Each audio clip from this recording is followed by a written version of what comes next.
Class 11 में जितने भी बच्चे हैं जिनका मिड टर्म एग्जामिनेशन का पेपर है केमिस्ट्री का, उनसे बच्चों के लिए वीडियो रहने वाली है। इस वीडियो में आपसे को आपके जो पीवाईक्यूज होते हैं ना वो कवर कराने जा रहा हूँ। और आज हम आईयूपीएससी नेमिंग की बात करेंगे। जो आपकी आईयूपीएससी नेमिंग होती है ना एलिमेंट्स की बियॉन्ड 100 की, यानी कि आपके 101 से लेकर बाकी जितने भी आपके 100 के बियॉन्ड है, यानी कि 100 से ऊपर वाले हैं आपके जितने भी एलिमेंट्स आते हैं ना, उनकी आईयूपीएससी नंबर यहाँ पर हम नेमिंग करने जा रहे हैं। ठीक है, तो यहाँ पर सबसे पहले यहाँ पर आपके डिजिट्स लिख लिया 0 1 2 3 4 5 6 7 8 9 एंड यहाँ पर प्रीफिक्स लिखेंगे और उसका सिंबल लिखेंगे। अभी मैं आपको बताऊंगा इस पर क्वेश्चन कैसे आते हैं। मैं आपको ऑलरेडी पहले भी करा चुका हूँ, तो एक और बार करा देता हूँ क्योंकि इस पर से कन्फर्म क्वेश्चन होता है 1 से 2 मार्क्स का। तो 0 कहते हैं हम नील और इसको ना स्मॉल एन से रिप्रेजेंट करते हैं।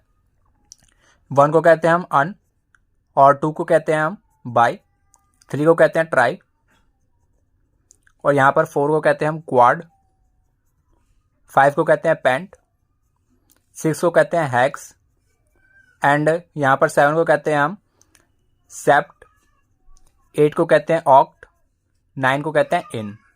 ठीक है, अब इनके सिंबल जो होते हैं ना, इनका फर्स्ट लेटर जो भी है वो यहाँ पर सिंबल के रूप में यहाँ पर लिखा जाता है। तो ये हो गया आपका U, B, T, Q, P, H और ये हो गया आपका एस और ये हो गया आपका ओ और ये हो गया आपका ई। ठीक है, अब यहाँ पर जैसे कि आपके पेपर में क्वेश्चन आया था आईयूपीएससी नेमिंग लिखने के लिए 108 का, तो यहाँ पर ना आपको कैसे करना है, यहाँ पर सबसे पहले आपको 1 देखना है। 1 यहाँ पर 1 को बोलते हैं हम, प्रीफिक्स है 1 का अन और यहाँ पर 0 कहते हैं हम नील और 8 को कहते हैं हम यहाँ पर ऑक्ट। और लास्ट में आपको एक और चीज़ करनी है, लास्ट में आपको हर वर्ड में आपको ईएम जोड़ देना है, IUM ईएम। ठीक है, इन सबको ऐड कर देंगे तो फिर आपका आ जाएगा अन नील ऑक्ट ईएम। ठीक है, इनका सिंबल लिखना होगा तो सिंबल आप कैसे लिखेंगे, इसका फर्स्ट लेटर U, इसका फर्स्ट लेटर N, इसका फर्स्ट लेटर O और इसका आपको लेटर नहीं लिखना होता, इसका लेटर आपको नहीं लिखना होता, बस आपको वर्डिंग में इसको यूज करना होता है। ठीक है, और एग्जांपल करते हैं आपको और समझ में आएगा। यहाँ पर मैं सेकंड एग्जांपल ले लेता हूँ 107 का। ठीक है, इसकी नेमिंग बताएं। तो यहाँ पर 1 से हो गया आपका अन, 0 से हो गया आपका नील और 7 को कहते हैं हम सेप्ट और लास्ट में मैंने आपको बोला है ईएम जोड़ना है। ठीक है, पर इसको ना आपको सिंबल के रूप में नहीं याद रखना है। ठीक है, तो ये हो गया आपका अन, ये हो गया आपका नील, ये हो गया आपका सेप्ट एंड ईएम और इसका सिंबल आ जाएगा आपका U, N, S और आपको इसको कंक्लूड नहीं करना है इसके सिंबल में। ठीक है, तो यहाँ पर ना मैं आपको एक और बार पेपर का क्वेश्चन दिखा देता हूँ। मैं आपको ऑलरेडी करा भी चुका हूँ, बाकी एक और बार फिर से करा देता हूँ। जैसे आपका ना ये वाला क्वेश्चन है, यहाँ पर आपको आईयूपीएससी सिंबल बताना है for the element with atomic number 108। ठीक है, तो यहाँ पर इसका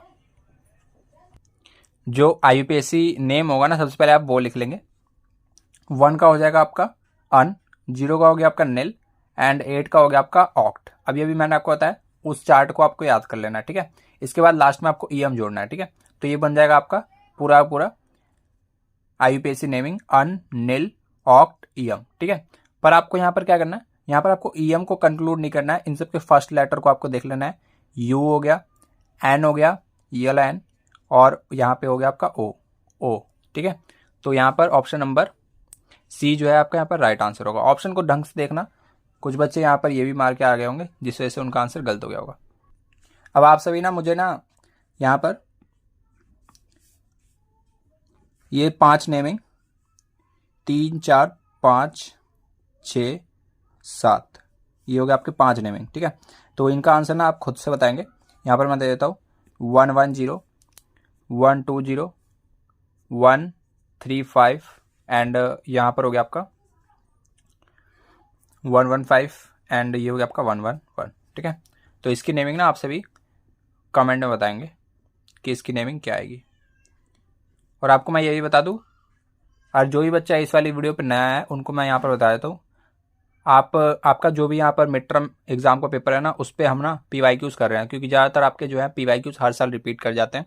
तो इस वजह से मैं यहाँ पर आपको पीवाईक्यूज करा रहा हूँ और यहाँ पर आपके लिए कंप्लीट प्लेलिस्ट जो है आपके लिए ऑलरेडी बना दी गई है। तो डिस्क्रिप्शन में ना आपको प्लेलिस्ट का लिंक मिल जाएगा, वहाँ पर से विजिट करके आप हर एक वीडियो को और कंप्लीटली देखते हो और उसमें जितने मैंने न्यूमेरिकल्स कराए हैं अगर आप उनको अपने आप से एक और बार फिर से सॉल्व करते हो तो फिर आपके पेपर में बहुत ही अच्छे मार्क्स आ सकते हैं। और ऐसी फिजिक्स और मैथमेटिक्स जिन भी बच्चों के पास है उनकी भी प्लेलिस्ट ऑलरेडी बना दी गई है, तो डिस्क्रिप्शन में उसका भी लिंक मिल जाएगा। और बाकी जो भी बच्चे अभी तक टेलीग्राम चैनल से ज्वाइन हुए हैं तो उनको ना टेलीग्राम चैनल से मैं आपको ना ये बता देता हूँ कि अगर आप टेलीग्राम चैनल को नहीं ज्वाइन कर रहे हो तो फिर वहाँ पर आपके लिए ना मैं PYQs की प्रैक्टिस के लिए आपके प्रीवियस ईयर के जो आपके क्वेश्चन पेपर होते हैं ना वो ही मैं आपको वहाँ पर प्रोवाइड कर रहा हूँ। तो जितने भी बच्चे अभी तक ज्वाइन नहीं हुए हैं तो फिर वहाँ पर आप ज्वाइन हो सकते हो, क्योंकि अगर आपने वो मिस कर दिया तो फिर बहुत सारे क्वेश्चन क्या पता उनमें से भी आ सकते हैं। ठीक है, तो आगे बढ़ते हैं। अब यहाँ पर आपको अगले क्वेश्चन बोला गया ना, आपको यहाँ पर जनरल कॉन्फ़िगरेशन यहाँ पर आपको बतानी है किसकी, डी ब्लॉक एलिमेंट्स की एंड एफ ब्लॉक एलिमेंट्स की। तो यहाँ पर ना जनरल कॉन्फ़िगरेशन मैं आपको ऑलरेडी पहले ही बता चुका हूँ। तो डी ब्लॉक एलिमेंट्स की जो जनरल कॉन्फ़िगरेशन है वो आपको पता होना चाहिए n-1 D 1 to 10 and ns2। ठीक है, यहाँ पर मैं आपको ये बता देता हूँ, ये जो D है ये आपका ब्लॉक को रिप्रेजेंट करता है। ठीक है, और यहाँ पर ये जो आपका S है, सॉरी यहाँ पर जो आपका N है ये है आपका पीरियड को डिनोट करता है। ठीक है, D आपका D ब्लॉक होता है, S आपका S ब्लॉक होता है। ठीक है, तो यहाँ पर ना अब F ब्लॉक की बात करते हैं।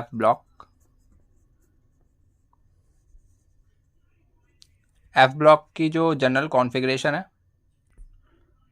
n-2 F 1 to 14 and n-1 D 0 to 1 and ns2। ठीक है, तो आपको ऑप्शंस को दे के ना यहाँ पर कंफ्यूज कर लिया जाता है, तो फिर इस वजह से आपको ये ना याद होने चाहिए। ठीक है, अगर आपको याद है तो फिर आप पेपर में बहुत ही अच्छे से अटेम्प्ट कर सकते हैं। तो यहाँ पर आपको अगले क्वेश्चन में बोला गया ना, यहाँ पर आपको इलेक्ट्रॉनिक कॉन्फ़िगरेशन बतानी है किसकी, पोटेशियम की। तो पोटेशियम का सिंबल होता है K, और इसको मैं आपको बताया तो ये आर्गन के बाद आता है आपका ये 19, एटॉमिक नंबर हो गया आपका 19। एंड यहाँ पर ना आप इसका कॉन्फ़िगरेशन किस प्रकार से लिख सकते हैं मैं आपको बता देता हूँ। पोटेशियम के पहले आता है आपका आर्गन, तो आर्गन आप इस प्रकार से लिखेंगे, जो भी आपकी नॉवल गैस आती है ना उसके आगे तो फिर ना उसके पीछे, तो यहाँ पर ना आप उसको इस प्रकार से रिप्रेजेंट कर देते हैं, आर्गन लिख देंगे। अगर आपका यहाँ पर हीलियम है तो उसके पहले आप हीलियम लिख सकते हैं, कोई दिक्कत की बात नहीं है। इसके बाद 3D एंड 4s। ठीक है, ये दोनों ऑर्बिटल्स आ गए। अब यहाँ पर S पे आएगा 1, D पे आएगा आपका 0। ठीक है, तो इस प्रकार से हो गया इसका इलेक्ट्रॉनिक कॉन्फ़िगरेशन। जैसे कि आपका क्वेश्चन आ गया what do you mean about Hund's rule, तो ना यहाँ पर आपको इसका जो डेफिनेशन है ना वो आपको यहाँ पर पता होना चाहिए, और इसके बारे में क्या इसकी वर्किंग है वो भी आपको पता होना चाहिए। यहाँ पर सबसे पहले मैं आपको डेफिनेशन बताया, तो अगर आपको एग्जैक्ट ये वाले डेफिनेशन याद है ना तो फिर आपको पूरे पूरे नंबर मिल जाएंगे। Pairing of electron starts until each orbital acquires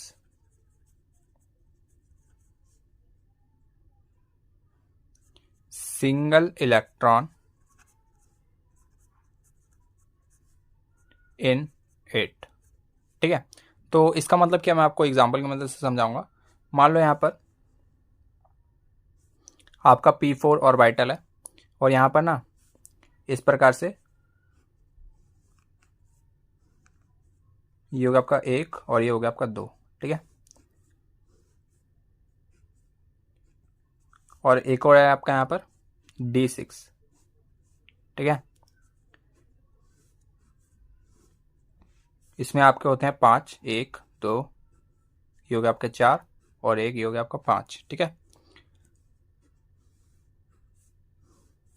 1 2 3, 1 2 3 4 5। ठीक है, अब यहाँ पर इस एग्जांपल की मदद से समझते हैं। जैसे कि आपका P4 है ना, तो यहाँ पर आपको इलेक्ट्रॉन्स कैसे फील करना है। यहाँ पर मान लो एक बच्चे ने भर दिया यहाँ पर इस प्रकार से, 2 इलेक्ट्रॉन ऐसे भर दिए और 2 इलेक्ट्रॉन ऐसे भर दिए, और एक बच्चे ने क्या किया, एक बच्चे ने इस प्रकार से 1 इलेक्ट्रॉन इधर, 1 इधर और 1 इधर, और बाकी का आपके 3 इलेक्ट्रॉन फील हुए, और बाकी का जो 4th इलेक्ट्रॉन है वो यहाँ से फील किया। और यहाँ पर एज ये D6 में एक बच्चे ने यहाँ पर किया पेयरिंग पहले से स्टार्ट कर दी। ठीक है, और यहाँ पर एक बच्चे ने क्या किया, पहले सिंगल सिंगल इलेक्ट्रॉन हर एक ऑर्बिटल में भरा और लास्ट में बचा आपका एक इलेक्ट्रॉन जो कि स्टार्टिंग में आ गया। तो यहाँ पर एक बार डेफिनेशन पढ़ेंगे, दोबारा से आपको क्लैरिटी आएगी। पेयरिंग ऑफ इलेक्ट्रॉन यानी कि इलेक्ट्रॉन की पेयरिंग कब होगी? Pairing of electron starts until each orbital acquires single electron in it. इसका मतलब क्या है वो आप समझना। यहाँ पर मान लो आपका ये ऑर्बिटल है, ठीक है, जब तक आप इसमें पेयरिंग नहीं करोगे, जब तक हर एक ऑर्बिटल को क्या नहीं मिल जाए, एक सिंगल इलेक्ट्रॉन ना मिल जाए, ठीक है। तो यहाँ पर किसका आंसर यहाँ पर करेक्ट होगा, किसका इनकरेक्ट होगा वो आपको यहाँ पर समझना होगा। यहाँ पर इस बच्चे ने यहाँ पर क्या कर दिया कि यहाँ पर पहले से पेयरिंग स्टार्ट कर दी बिना हर एक ऑर्बिटल को सिंगल इलेक्ट्रॉन दिए हुए, ठीक है। तो ये आंसर क्या हो गया, ये हो गया आपका गलत। और इस बच्चे ने क्या किया, एक इलेक्ट्रॉन इसमें गया, एक इलेक्ट्रॉन इसमें, एक इलेक्ट्रॉन इसमें। जब सभी ऑर्बिटल को एक एक इलेक्ट्रॉन मिल गए तो उसने पेयरिंग स्टार्ट कर दी, किससे, स्टार्टिंग से। तो ये वाला जो आपका मेथड है वो आपको करेक्ट लग रहा होगा, तो ये करेक्ट ही है, ठीक है, क्योंकि इसने हुंड के रूल को यहाँ पर माना है। जैसे इसमें लिखा हुआ है pairing of electron starts until each orbital acquires single electron in it. जब तक हर एक ऑर्बिटल एक सिंगल इलेक्ट्रॉन ना आ जाए तो आपको पेयरिंग नहीं करनी है, ठीक है। ऐसी यहाँ पर हर एक ऑर्बिटल को सिंगल इलेक्ट्रॉन नहीं मिला, पहले से इन्होंने क्या कर दिया, इन्होंने पेयरिंग स्टार्ट कर दी, तो ये भी आपका गलत होगा। और यहाँ पर हर एक ऑर्बिटल के पास सिंगल इलेक्ट्रॉन है और पेयरिंग कब स्टार्ट हुई है, जब हर एक ऑर्बिटल को क्या मिल गया, एक एक इलेक्ट्रॉन, तो यहाँ पर से आपकी पेयरिंग स्टार्ट हो गई, तो ये आपका करेक्ट होगा, ठीक है। तो उम्मीद है सभी को हुंड्स का जो आपका ये रूल है वो आपको यहाँ पर समझ में आया होगा। यहाँ पर आपको अगले क्वेश्चन बोला गया ना, आपको यहाँ पर रेडियल एंड एंगुलर नोड बताने किसका, 4s का। तो यहाँ पर मैंने आपको बताया कि नोड जो है वो आपके दो प्रकार के होते हैं, एक होता है आपका एंगुलर नोड एंड सेकंड होता है आपका रेडियल नोड, ठीक है। तो दो प्रकार के आपके नोड होते हैं, radial node and angular node. तो इसका फॉर्मूला मैं आपको बताया था, इसका एंगुलर नोड का फॉर्मूला होता है आपका L और रेडियल नोड का होता है आपका n-l-1, ठीक है। ये रेडियल नोड का फॉर्मूला, ये एंगुलर नोड का फॉर्मूला। और वैसे ही है आपका यहाँ पर 4s।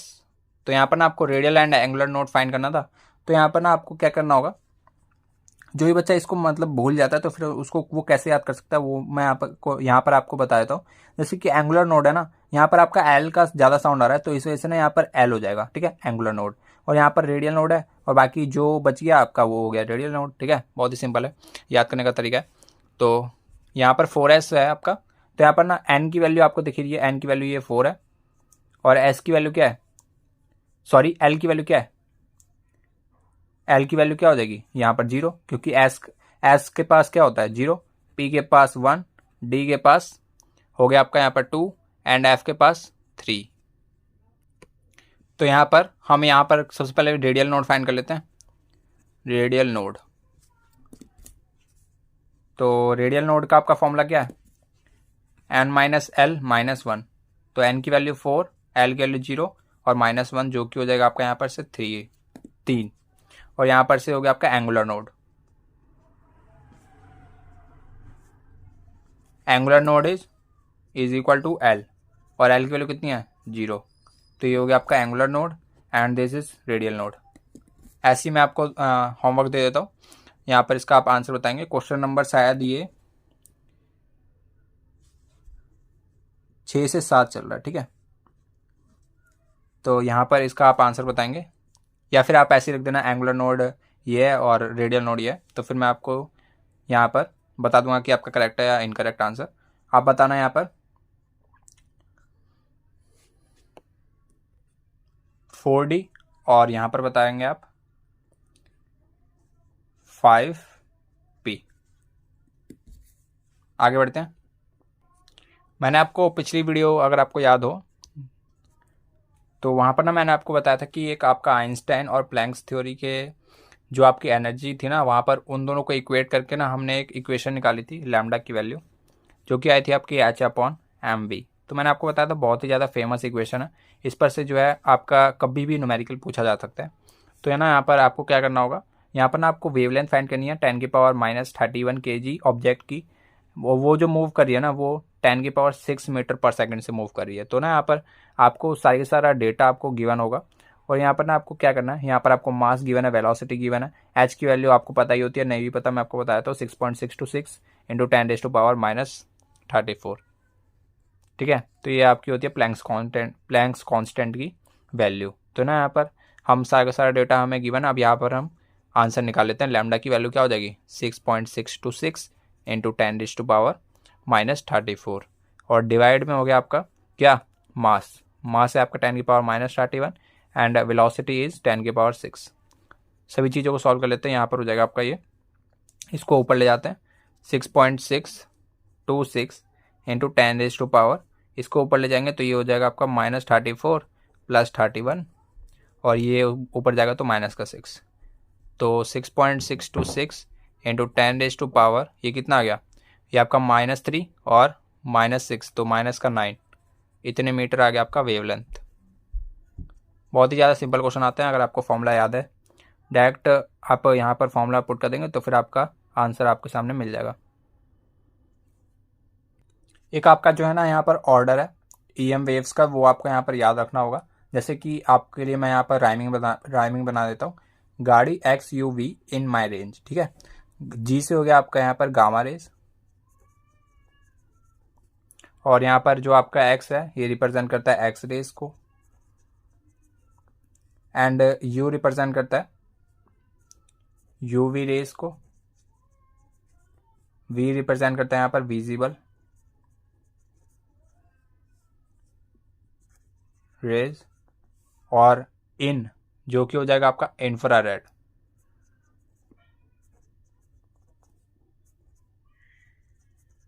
ठीक है, इंफ्रारेड एंड यहाँ पर माई, इससे हो जाएगा आपका माइक्रोवेव MW। अब आता है आपका रेंज जो है आपका रेडियो वेव। ठीक है, अब यहाँ पर ना आपको इसका ऑर्डर में याद कैसे रखना है वो आपको मैं बता देता हूँ। जैसे कि मैंने आपको राइमिंग बताई थी, ये हो गया आपका गाड़ी XUV in my range and यहाँ पर ना जब आप ऊपर से नीचे आते हो तो फिर आपका जो यहाँ पर लैम्डा की वैल्यू है ना वो यहाँ पर बढ़ती है। ठीक है, और जब यहाँ पर नीचे से ऊपर जाते हो तो यहाँ पर आपकी जो फ्रीक्वेंसी की वैल्यू है वो यहाँ पर बढ़ती है। ठीक है, तो ऐसे मैंने यहाँ पर क्वेश्चन पूछ लिया, highest frequency and lowest frequency, highest and lowest frequency. तो यहाँ पर हाईएस्ट में आपका क्या आ जाएगा, आपको दिख ही रहा होगा, हाईएस्ट है आपका गामा रेज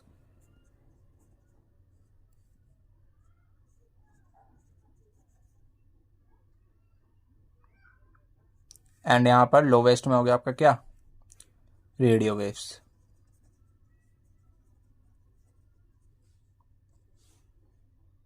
अब जो इनके यूजेस है ना वो मैं आपको यहाँ पर शेयर कर देता हूँ, यूजेस ऑफ EM वेव्स। तो यहाँ पर ना जो आपका सबसे पहले रेडियो वेव्स के बारे में बात कर लेते हैं, RW। तो ये ना आपका कम्युनिकेशन में आपका यूज़ होता है। तो यहाँ पर ना ये amplitude modulation and frequency modulation में इसका यूज़ होता है। एंड यहाँ पर माइक्रोवेव की बात करें तो एरोप्लेन नेविगेशन में इसका जो है यूज़ किया जाता है। IR बोले तो इंफ्रारेड, तो इसका यूज़ किया जाता है नाइट विजन कैमरा, जो आपके रात में जो आपके कैमरा होते हैं ना वो इसी के बनते हैं, इंफ्रारेड रेज वेव्स के। तो यहाँ पर UV रेज की बात कर लेते हैं, ये जो है killing bacteria in water filtration. तो यहाँ पर ना ये वाटर फिल्ट्रेशन में बैक्टीरिया को किल करने के आपके UV रेज काम आते हैं। तो एक्स रेज की बात कर लेते हैं, जो आपके बोन में जो आपका आपने सुना होगा कि एक्सरे हुआ है, तो एक्सरे से ना होता क्या है, जो आपका बोन में फ्रैक्चर वगैरह हुआ होता है ना वो एक ब्लैक स्क्रीन पे वो आपका वहाँ पर कैप्चर किया जाता है, तो वो ना एक्स रेज की कारण होता है। ठीक है, और यहाँ पर गामा रेज की बात करें तो ये बैक्टीरिया को किल करने के लिए काम आता है। एंड कॉस्मिक रेज, इसका भी आपको यूज़ पता होना चाहिए, कॉस्मिक रेज भी आपकी एक रेज होती है। तो यहाँ पर ये ना आपकी स्पेस में पाई जाती है, ये अर्थ पे नहीं पाई जाती, स्पेस में आपको ये मिलती है। ठीक है, अब यहाँ पर ना मैं आपको बताया तो आपको कौन कौन सी थ्योरी को ना याद करना है। ठीक है, एक आपकी प्लैंक्स क्वांटम थ्योरी होगी, वो आपको यहाँ पर याद करना होगा। ब्लैक बॉडी रेडिएशन है जो कि आपको याद करना होगा। फोटो इलेक्ट्रिक इफेक्ट है, ये भी आपको याद करना होगा। हाइड्रोजन स्पेक्ट्रम है, ये भी आपको याद करना होगा। तो ये सारी सारी चीज़ें ना आपकी थ्योरी बेस्ड है, जो आप खुद भी कर सकते हैं। बहुत ही सिंपल सिंपल इनकी डेफिनेशंस होती हैं जो कि आपको याद करनी है, ठीक है। अब यहाँ पर ना हम इलेक्ट्रोमैग्नेटिक वेव्स के बारे में बात कर लेते हैं। हमने ये सारी सारी चीज़ें देख ली कि इलेक्ट्रोमैग्नेटिक वेव्स के जो आपके यहाँ पर ये जो आपके टाइप्स थे ना, gamma rays, X rays, UV rays, visible rays, infrared, microwave, radio wave, तो ये सारे सारे ना वेव्स के अंदर आते हैं, इलेक्ट्रोमैग्नेटिक वेव्स के अंदर। और यहाँ पर इनके बारे में अब हम समझ लेते हैं ये होते क्या हैं। ईएम वेव्स की बात करें तो ये ना आपको क्लास 12th में फिजिक्स में अच्छे से समझ में आएगा। अभी आप जो है थोड़ा थोड़ा इसका हिंट ले सकते हैं। यहाँ पर ईएम वेव्स के ना आपके दो पार्ट्स होते हैं। EM waves has two components, ठीक है। तो इसके जो कंपोनेंट्स है वो अब मैं आपको बताता हूँ। एक कंपोनेंट है आपका इलेक्ट्रिक फील्ड, और दूसरा है आपका magnetic field,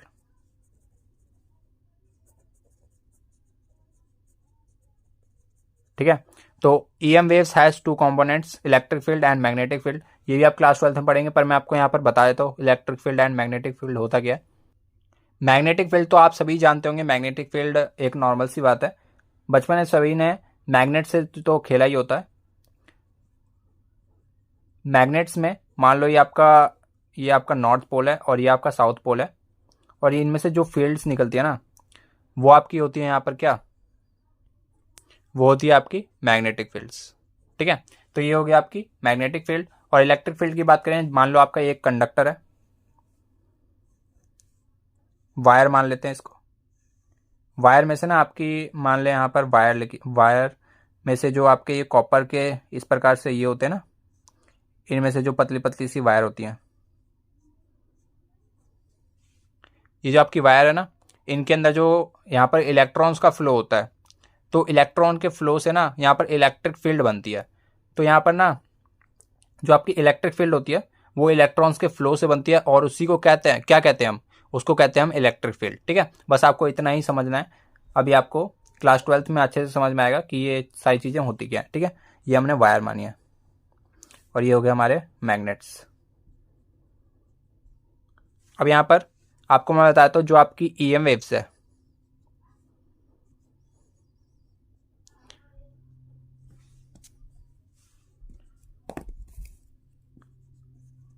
electro magnetic waves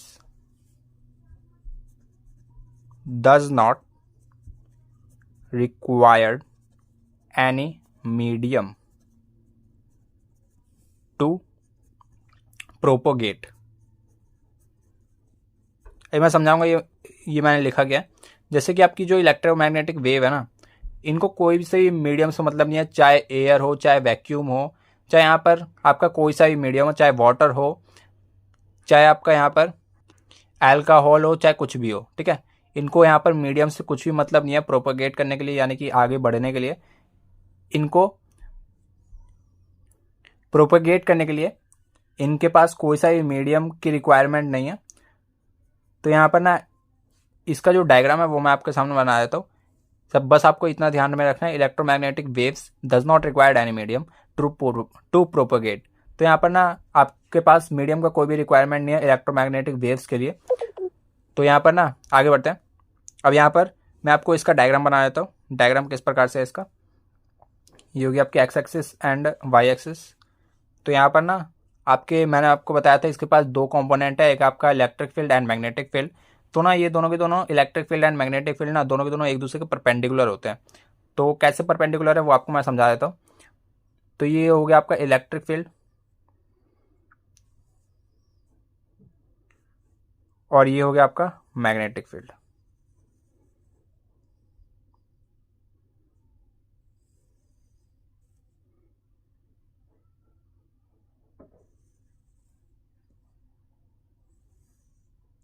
ठीक है, ये जो है एक दूसरे का परपेंडिकुलर है।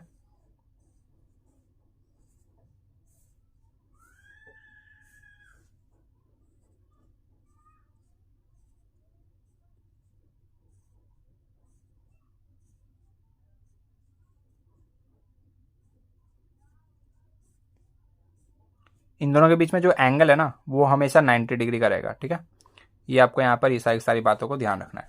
अब यहाँ पर इसमें आपको समझना क्या है, ये आपकी है एक्स एक्सिस एंड ये होगी आपकी Y axis.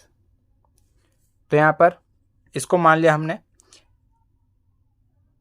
Electric field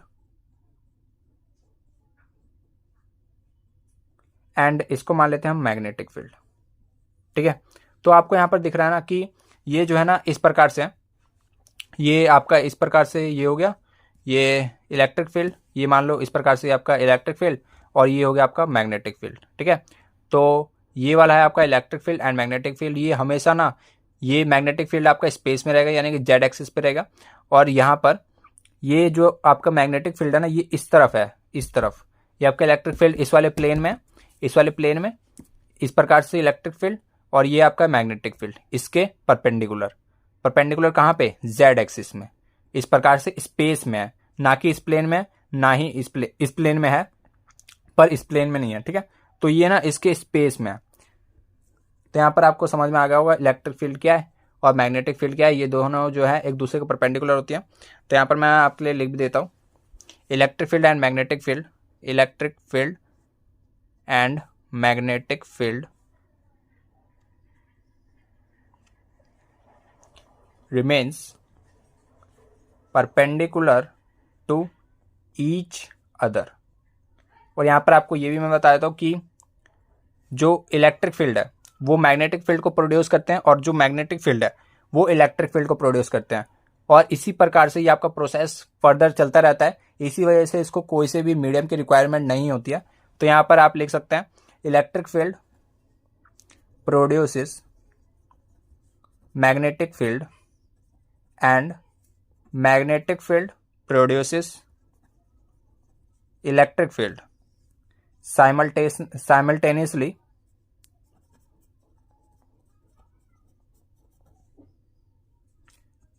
which causing it to be propagate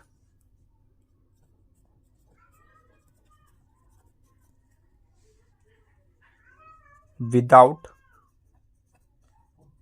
any medium. ठीक है, तो एक और बार मैं आपको सारी बातें रिपीट कर देता हूँ, बहुत ही इंपॉर्टेंट टॉपिक है ये आपका। जैसे कि मैंने आपको बताया था कि आपको ना यहाँ पर ईएम वेव्स का जो यहाँ पर आपका ऑर्डर है वो आपको यहाँ पर याद रखना है। गाड़ी एक्सयूवी इन माई रेंज, ये आपका याद करने की निमोनिक्स है।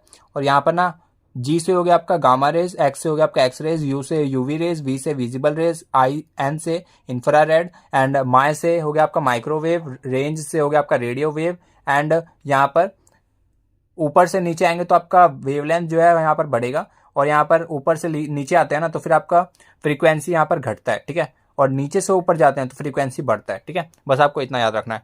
हाईएस्ट फ्रीक्वेंसी देखे तो हाईएस्ट फ्रीक्वेंसी होती है आपकी एक्स गामा रेज की, gamma rays, and lowest frequency देखें तो रेडियो वेव्स की, रेडियो वेव्स। ठीक है, और यहाँ पर इलेक्ट्रोमैग्नेटिक वेव्स की बात करें तो इलेक्ट्रोमैग्नेटिक वेव्स के पास आपके दो कंपोनेंट होते हैं। पहला कंपोनेंट इलेक्ट्रिक फील्ड, दूसरा component magnetic field. Magnetic field आप सभी को बचपन से पता है, मैग्नेट आपने बचपन में खेला होगा। मैग्नेट में कौन सा पोल होता है, एक होता है नॉर्थ पोल, एक साउथ पोल, और यहाँ पर इसको कहते हैं हम मैग्नेट। इनके बीच में ये जो फील्ड्स बन रही है ना इनको कहते हैं हम मैग्नेटिक फील्ड्स। और यहाँ पर इलेक्ट्रिक फील्ड की बात करें, मान लो आपके पास एक वायर है, इसमें से जो ये कॉपर की वायर दिख रही है, कॉपर, तो ये जो आपकी कॉपर की वायर है इनमें ना इलेक्ट्रॉन्स का फ्लो होता है। ठीक है, इलेक्ट्रॉन्स का फ्लो होता है ना तो फिर इनमें जो है एक इलेक्ट्रिक फील्ड प्रोड्यूस होती है जिसको हम यहाँ पर कहते हैं इलेक्ट्रिक फील्ड। ठीक है, और यहाँ पर ईएम वेव्स की बात करें ना तो ईएम वेव्स को ना मीडियम की रिक्वायरमेंट नहीं होती उसको प्रोपोगेट करने के लिए, क्योंकि इलेक्ट्रिक फील्ड मैग्नेटिक फील्ड को प्रोड्यूस करते हैं, मैग्नेटिक फील्ड इलेक्ट्रिक फील्ड को प्रोड्यूस करते हैं। That's why it can not be required any medium to propagate. ठीक है, और यहाँ पर electric field and magnetic field always remains perpendicular to each other, and electric field produces magnetic field and magnetic field produces electric field simultaneously. That's why it can not be required to any medium to propagate. ठीक है, तो बस इतनी सी आपका ये EM waves का ये topic था, बहुत ही अच्छा टॉपिक था। तो यहाँ पर ना आपको बस इतना ध्यान में रखना है, जो आपकी मैग्नेटिक फील्ड है, मान लो ये आपकी इलेक्ट्रिक फील्ड है और इसके ही परपेंडिकुलर ये आपकी मान ले ये आपकी इलेक्ट्रिक फील्ड, ये होगी आपकी मैग्नेटिक फील्ड। इन दोनों के बीच में जो एंगल होता है, यहाँ पर जो आपका एंगल है ना, ये 90 डिग्री का होता है और ये इस प्रकार से हमेशा प्रोपेगेट करता है। इलेक्ट्रिक फील्ड मैग्नेटिक फील्ड को बनाता है, मैग्नेटिक फील्ड इलेक्ट्रिक फील्ड को बनाता है। बस आपको इतना ही ध्यान रखना है और ये आज की वीडियो में था। तो उम्मीद है जितने ही मैंने आपको टॉपिक आज समझाया और जितने भी क्वेश्चंस कराए आप सभी को समझ में आएंगे। बहुत ही अच्छे अच्छे टॉपिक्स थे और जितने ही मैंने आपको न्यूमेरिकल्स प्रैक्टिस करने के लिए दिया ना, उन सभी को आप प्रैक्टिस जरूर से कर लेना और उनके आंसर जरूर से कमेंट बता देना। और टेलीग्राम चैनल जरूर से ज्वाइन कर लेना, डिस्क्रिप्शन में लिंक है, वहाँ पर मैं आपको क्वेश्चंस भी प्रैक्टिस करा दूँ। वहाँ पर मैं आपको क्वेश्चंस के जो आपके प्रैक्टिस पेपर्स है ना, वो आपको वहाँ पर मैं प्रोवाइड करा दूँगा पिछले ईयर्स के। तो नेक्स्ट वीडियो मिलते हैं। उम्मीद है सभी को ये वाली वीडियो पसंद आई होगी। बाकी नेक्स्ट वीडियो मिलते हैं किसी और के साथ, तब तक के लिए जय हिंद, जय भारत।